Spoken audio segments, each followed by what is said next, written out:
Dis-moi, est-ce que tu as en tête un projet qui te tient à cœur, mais pour autant, tu ne sais pas par où commencer? En fait, en réalité, c'est pas vraiment ça.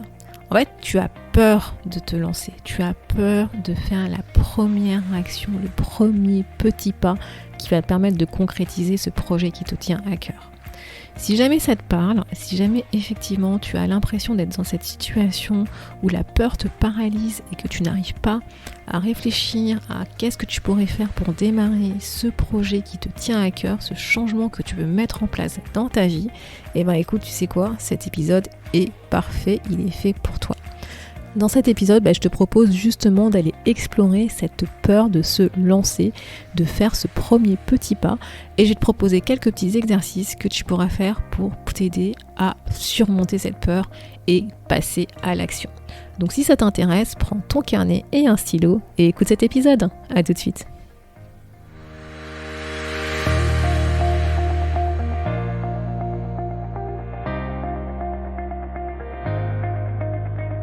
Bonjour à tous et à toutes, vous êtes sur le podcast Le quart d'heure d'Inspire Action.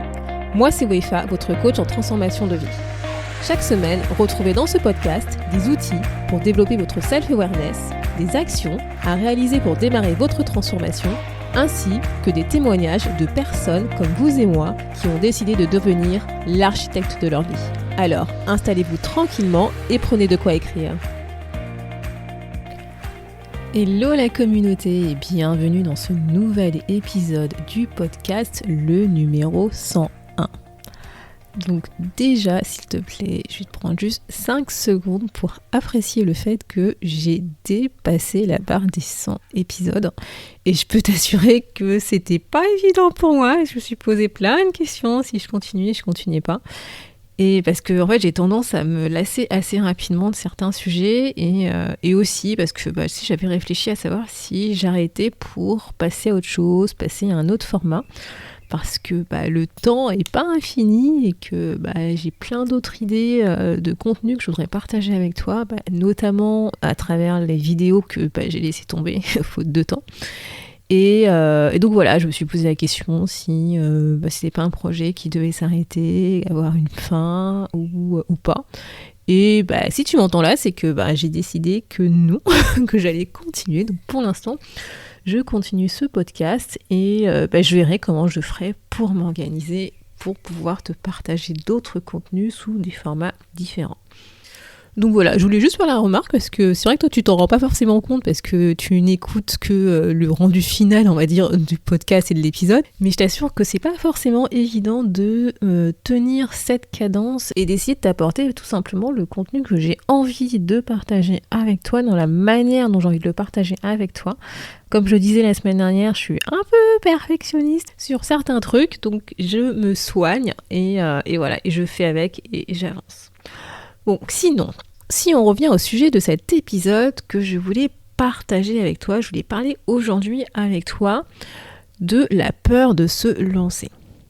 C'est la peur que ce soit en fait de se lancer dans un nouveau projet ou dans un changement de vie qu'on doit réaliser ou éventuellement de prise de décision de changer de job et donc de rechercher un nouveau job.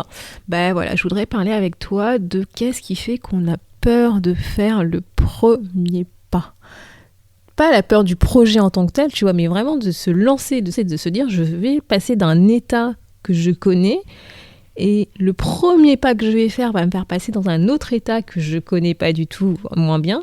Et c'est cette étape-là, tu vois, c'est vraiment ce pas-là qui fait que parfois on a peur de se lancer, on a peur de passer à l'action. Et c'est un peu en lien avec la peur d'oser que j'abordais dans l'épisode 98, mais là, tu vois, j'ai vraiment envie de me focaliser sur cette petite étape, tu vois, ce premier pas, ce qu'on doit faire quand on veut passer, quand on veut se lancer dans un nouveau projet, quoi. Donc je te propose de prendre ton carnet et ton stylo et on y va, c'est parti. Donc déjà, je pense que tu as déjà ressenti ça. C'est quand tu veux te lancer dans un nouveau projet, un truc qui tient à cœur, un changement que tu veux réaliser pour toi, tu as tendance, moi aussi en fait, on a tendance à ressentir des émotions divergentes. Tu vois, on ressent à la fois ce côté tu vois, excitation, de la nouveauté, on va commencer un truc qui nous tient à cœur, qui nous motive, etc. Et en même temps, tu vois, on ressent un peu de la peur parce qu'on se dit, ouais, mais on connaît pas trop, comment on fait, par quoi on commence, si jamais on se trompe, si on se plante, est-ce que c'est une bonne idée? Tu vois, il y a ce côté un peu dualité, le côté, ouais, super, on est content, c'est un nouveau truc, on va sûrement s'éclater, on va apprendre des choses, tu vois, il y a ce côté désir d'apprendre, de faire quelque chose de nouveau, d'avancer. Et en même temps, derrière, t'as ce désir de protection, de nous protéger, de nous dire mon Dieu, ça fait un peu peur, est-ce que je me lance vraiment? Tu vois? Et en fait, c'est ce côté d'être excité, d'être enjoué, d'avoir ce côté hâte de commencer d'y aller, ça va venir en fait de notre enfant intérieur. Donc je te rappelle, en fait, c'est lié aux états du moi que j'abordais dans l'épisode 96, donc je te parlais sur l'analyse transactionnelle. Et donc comme je te le disais, tu vois, ce côté excitation va venir de ton enfant intérieur. C'est en fait cet état du moi qui va représenter en fait, c'est tout ce côté émotion, nouveauté, on connaît pas, ça change, il y a un petit challenge qui arrive, tu vois. Comme ça va t'apporter quelque chose de nouveau dans ta vie, tu vas ressentir de la joie, tu vas être content, tu vas être contente, tu vas dire ouais, j'ai envie d'y aller, c'est un changement, tu vois, c'est quelque chose de nouveau. Et en même temps, tu vas avoir un autre état du moi qui est là, lui, pour justement te protéger et faire attention à toi, qui est l'état du moi parent intérieur, qui va, en fait, c'est à travers, en fait, cet état du moi que la peur, entre guillemets, va se manifester, parce que cet état du moi, il est là pour te protéger, en fait. Il est là pour que tu te poses les bonnes questions pour être sûr que ce que tu vas faire, le choix que tu as pris, si il correspond à qui tu es, si tu fais le bon choix, si t'es pas influencé par des événements externes, par des éléments externes qui t'ont fait qui t'ont poussé vers ce nouveau projet, tu vois. Et je te rappelle que ces états du moi, il n'y a pas de bon ou mauvais état du moi, ils sont là pour nous aider dans notre quotidien, ils ont chacun leur utilité, et donc justement, comme je te disais, le côté enfant intérieur, enfant en toi, il est là pour exprimer en fait tes émotions, tes réactions face à certaines situations, toi de manière spontanée, de manière authentique. En fait, c'est ce que tu ressens, tu vois, c'est ton feeling, c'est ce que tu vas ressentir face à une nouvelle situation, face à un projet, face à un changement que tu veux faire. Et le côté parent intérieur en toi a une fonction plus, toi, de protection, de t'assurer que ce que tu fais, tes choix, tes décisions soient vraiment alignés en phase avec toi. Et donc, c'est un peu la casquette. Fais attention parce que t'es pas sûr de où tu vas là, tu vois. Et forcément, ça va te générer de la peur. Mais ce n'est pas grave parce que la peur est une émotion comme une autre. Je te le rappelle si jamais tu n'as pas écouté les épisodes sur les émotions. Et que ce n'est pas parce que tu as peur que pour autant c'est mauvais, c'est pas bien et que tu ne peux rien faire. Donc moi, tu vois, j'aurais tendance à te poser la question quand justement tu es face à un projet que tu veux lancer, à un changement que tu veux faire pour toi, à une prise de décision qui est importante pour toi et que tu as peur de te lancer, tu vois, de faire ce premier pas. Tu vois, je t'invite à te poser la question dans quel état du moi tu es en ce moment quand tu réfléchis à ça en fait. Qu'est-ce qui se passe en toi? C'est qu'est-ce que cet état veut te dire? Qu'est-ce que cet état veut te montrer? Et ça va te permettre d'anticiper, de mieux cadrer éventuellement ce projet face à des éléments que tu n'avais pas forcément pris en compte et que justement que cette peur essaye de te faire prendre conscience. Deuxième point, c'est que quand on a peur de se lancer, même si on recherche le changement, en réalité, on a peur du changement. On n'est pas forcément des êtres de prime abord qui aimons le changement, on aime bien plutôt notre routine parce que par instinct, c'est la protection. Tu vois, la routine, les éléments connus, les habitudes, c'est quelque chose qui est sécurisant, qui nous protège et naturellement, instinctivement, on va dire sur le plan purement instinct de survie, on n'aime pas le changement parce que justement, le changement, on ne peut pas forcément savoir ce qui va se passer. Donc ça, c'est plus sur le côté réflexe instinctif, on va dire. Si après, effectivement, on enlève ce côté réflexe et que on pense, on réfléchit, on analyse la situation de pourquoi est-ce qu'on veut changer, pourquoi on veut se lancer dans un projet, etc., etc. Parfois, on a peur en fait du changement parce qu'on va passer d'un état connu, maîtrisé, ou voire on est on va dire un peu experte de notre vie, vers un état qui est moins connu, voire inconnu, que on maîtrise pas du tout, qu'on sait pas ce qui va se passer. On n'a pas forcément de prise sur ça. Et en fait, dans notre cerveau, il va se passer plein de trucs qui font que on va se poser des questions s'il faut vraiment qu'on se lance ou pas. Et on va se trouver plein de justifications pour pas avancer, pour décaler, pour remettre à plus tard. Et encore une fois, je vais le dire, c'est normal d'avoir peur. C'est en fait cette peur qui va te permettre en fait de pas prendre de décision sans réfléchir, mais tu vois, d'analyser, on va dire, la situation, d'analyser ton projet, les tenants et aboutissants, et d'y aller pas juste sur un coup de tête, tu vois, mais de manière un peu plus raisonnée et à la fois alignée par rapport à ton projet. Et en fait, cette peur, si tu arrives à la comprendre, si tu arrives à l'écouter, elle va t'aider justement à réfléchir sur ton projet, sur ce changement que tu peux mettre en place, tant à la fois au niveau de la tête, mais pas que, parce que justement la peur c'est une émotion et donc elle va venir à parler à travers ton cœur. Et le fait de l'écouter et donc d'aligner à la fois ta tête et ton cœur, ça va te permettre de passer à l'action, de faire ce premier petit pas et donc de te mettre en mouvement à travers ton corps. Et tu vois, cette peur de changement, en fait, elle est associée à, comme ce qu'on dit souvent, sortir de notre zone de confort. Parce qu'en fait, tu vois, on a l'impression, si je pourrais te prendre une métaphore, tu vois, c'est comme si on se disait qu'on était au bord d'une falaise et que la falaise, c'est notre zone de confort et le vide, c'est au-delà de cette zone, tu vois. Il n'y a rien d'autre. C'est soit on est sur la falaise, soit on tombe et on se casse la gueule. Sauf que, en fait, moi, je t'invite vraiment plutôt à voir, tu vois, ce nouveau projet que tu veux mettre en place, ce changement que tu veux faire, ce lancement que tu veux faire, tu vois, je t'invite plutôt à le voir comme un chemin, en fait. Plutôt comme un chemin sans lumière. Et c'est toi, en fait, qui tiens la lampe devant toi. Et qu'au fur et à mesure que tu avances, que tu fais un petit pas, tu vas éclairer ce chemin, ce qui va te permettre de découvrir de nouveaux paysages, de nouveaux mondes. Tu vois, c'est pas soit blanc, soit noir, c'est pas il y a la falaise et après il y a le vide, c'est un chemin que tu construis petit à petit en faisant des petits pas et en t'écoutant, en comprenant ce qui se passe, en faisant des essais. Grâce à cette lampe, tu vois, ça te permet d'éclairer un petit peu devant toi et t'avances et au fur et à mesure, tu vas découvrir de nouvelles choses et tu vas découvrir justement ce changement. Et je pense que c'est la clé pour arriver à, on va dire, doser les actions que tu vas décider de faire et qui vont t'aider à avancer petit pas par petit pas pour agrandir en fait cette zone de confort. On a tendance à penser, tu vois, qu'on doit se lancer forcément avec un grand pas qui va révolutionner le truc, etc. Alors qu'en réalité, pour construire une cathédrale, il faut y aller pierre par pierre. Et pour construire ton changement, pour construire ton projet, pour découvrir ces nouveaux paysages, ces nouvelles contrées, ce nouveau monde, il faut y aller à ton rythme, petit pas par petit pas. Et ça, tu vois, moi, c'est vraiment un conseil que je te donne, c'est d'utiliser la stratégie des petits pas. Et donc, je t'invite à te poser la question, c'est quel serait le premier petit pas que tu peux faire pour éclairer ta prochaine étape vers ton objectif de vie.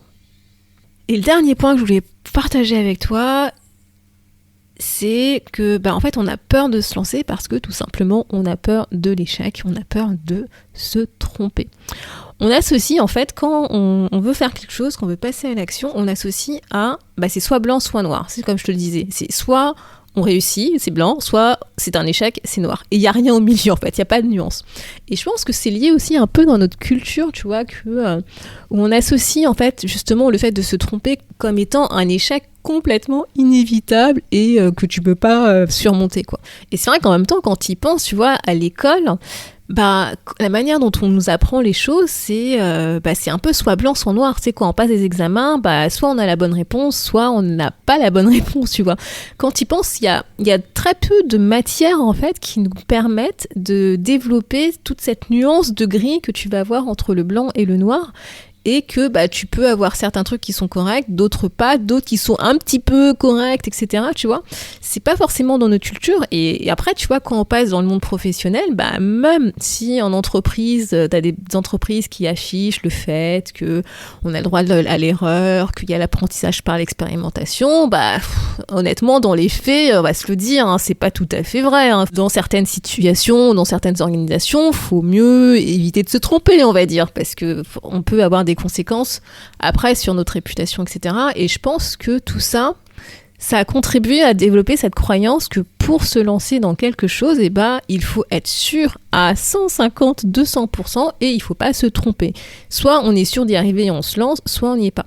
Donc oui, c'est en train de changer, la culture est en train d'évoluer, on met beaucoup plus le côté expérimentation, mais personnellement, je pense que c'est encore ancré dans le monde professionnel que faut prendre des risques très très très très très très mesurés, quoi. Tu vois, moi je me rappelle, il y a plusieurs années, lors que j'avais une réunion en fait, avec mon manager et mon N+1, donc le manager de mon manager, et en fait je leur faisais part justement d'un échec que j'avais eu en fait sur le lancement d'un de mes projets. Et donc voilà, moi je leur expliquais que j'avais pas pris en compte certains paramètres dans l'histoire et notamment c'était les paramètres humains, je me souviens, c'était la partie conduite du changement. Mais je leur faisais part en fait de cet échec plus comme une analyse de la situation et voilà les apprentissages que j'en tirais pour d'autres projets. Et j'ai été ultra surprise, mon Dieu, de leur réaction quand j'ai commencé à parler d'échecs, que je me remettais en question par rapport à ce projet et que je considérais que j'avais ma part de responsabilité. Leur réaction était vraiment « Mais non, Ufa, c'est pas de ta faute, t'as fait de ton mieux, tu peux pas dire que c'est un échec, ne prends pas tout sur toi, les autres ont aussi leur part de responsabilité. » Et j'ai été très surprise parce que, autant tu vois, leur objectif, je le comprenais. Ces managers ne voulaient pas que je prenne tout sur moi, que je me sente négative, que je me sente coupable, que j'ai l'impression d'être un échec, etc. Donc, ça partait vraiment d'une bonne volonté. Mais si tu veux, en soi, factuellement, le projet a été un vrai échec. C'est-à-dire, les objectifs, on les a pas du tout atteints. On a littéralement arrêté le projet. Et en fait, je voyais pas cet échec de manière négative parce que pour moi, on était justement dans un test, on testait quelque chose de nouveau. Et il s'avère que quand on teste, soit c'est bon, soit c'est pas bon. Et dans ce cas de figure, c'était pas bon. Et en fait, moi, le fait de faire ce bilan, ce point, ce feedback de moi-même, comment est-ce que justement j'ai évolué à travers ce projet, les éléments que j'ai pas forcément pris en compte, et notamment humains, pour moi, c'était plus un bilan justement du test qu'on avait fait pour pouvoir faire mieux par la suite. Mais pour mon management, en fait, je ne pouvais pas dire, je n'avais pas le droit de dire que c'était un échec. Voilà. Et je crois que d'ailleurs, quand on a communiqué auprès des gens, on n'a pas communiqué comme ça, je ne sais plus comment on en a parlé, mais en gros, voilà, on ne devait pas dire que c'était un échec, même si, dans les faits, désolé de dire ça, mais c'était un vrai échec total sur le sujet. Et l'ironie du sort, c'est qu'après coup, j'ai relancé un test, en tenant compte justement des paramètres que j'avais identifiés suite à ce premier échec. Et le deuxième test s'est révélé être un succès, tu vois. Mais bon, bref, c'était pour donner un exemple concret que même dans le monde de l'entreprise, même si on parle de tests, d'apprendre, etc., c'est assez difficile quand même de parler ouvertement de nos échecs. Et le problème, c'est qu'on va continuer à faire persister cette croyance que si on se lance dans quelque chose, il faut être pratiquement sûr à 100% que ça fonctionne, etc., même si on se le dit pas, quoi. Et donc, pour ce troisième point, voilà, pour revenir par rapport à toi et par rapport à ton projet, moi, ce que je t'invite à faire, c'est vraiment à te poser la question, si tu n'avais aucune peur, est-ce que tu te lancerais réellement dans ce projet ? Que ferais-tu ? Quel serait le premier pas que tu ferais pour lancer ce projet si tu n'avais aucune peur ? Et pour ça, vraiment, je t'invite à te reconnecter à tes envies, à tes rêves, à ce pourquoi tu as voulu lancer ce projet, pourquoi est-ce que tu veux te lancer, pourquoi tu veux passer à travers ce changement. Et essaye de faire cet exercice sans contrainte. Je sais que c'est difficile parce que intellectuellement, on a nos contraintes qui sont dans notre tête, mais c'est de se dire, voilà, sans contrainte, sans peur, sans rien, si je pouvais faire tout ce que j'ai envie de faire, qu'est-ce que je ferais là maintenant ? Quel serait le premier pas dans lequel je me lancerais pour concrétiser ce projet ? Donc voilà, j'espère que cet épisode t'a permis de te motiver pour passer à l'action et identifier ce premier petit pas qui va te permettre de rendre concret ce projet.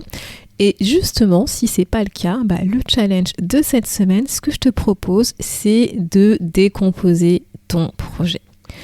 Voilà, donc moi ce que je te propose, c'est, tu vois, par rapport au projet que tu as en tête, que tu as envie de te lancer, que ce soit un projet de changement de job, de création d'entreprise, ou de changer un comportement tout simplement, ou atteindre un de tes objectifs de vie, c'est essaye de te focaliser sur le premier objectif que tu dois atteindre cette année, donc à 12 mois, pour démarrer ce projet, on va dire. Voilà, c'est dans 12 mois, premier objectif que tu dois atteindre.